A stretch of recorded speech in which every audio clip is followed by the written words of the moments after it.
প্রেমিকের সাথে কখনো স্বামীর তুলনা করো না।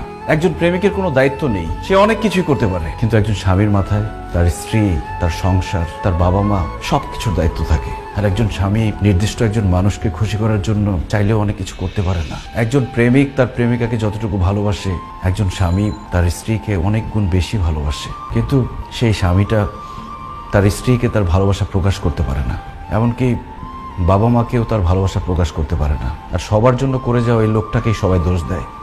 ওই যে কথায় আছে না, যে করে বেশি তার দোষও বেশি। আমি তোমার পাশে শুয়ে থাকি, কিন্তু তারপরও তোমার সাথে হাসি মুখে কেন কথা বলি না? কারণ আমি তখন চিন্তা করি, আমি ভাবি যে আমার বউটার মুখে সবসময় হাসি কিভাবে ধরে রাখতে পারবো। ওই দিন তুমি সাজগোজ করে নতুন শাড়ি পরে আমার সামনে এসেছিলে, আর আমি তোমার প্রশংসা করিনি বলে তুমি আমার উপর রাগ করেছো। কিভাবে আমি তোমার প্রশংসা করব? আমি তো তখন ভাবছিলাম যে আমি কিভাবে আমার বউকে আরেকটা নতুন শাড়ি কিনে দিতে পারবো, কিভাবে আমার বউটা সবসময় সাজগোজ করে থাকতে পারবে, সেটা নিয়ে ভাবছিলাম। আমি প্রশংসা করতে পারিনি এই জন্য।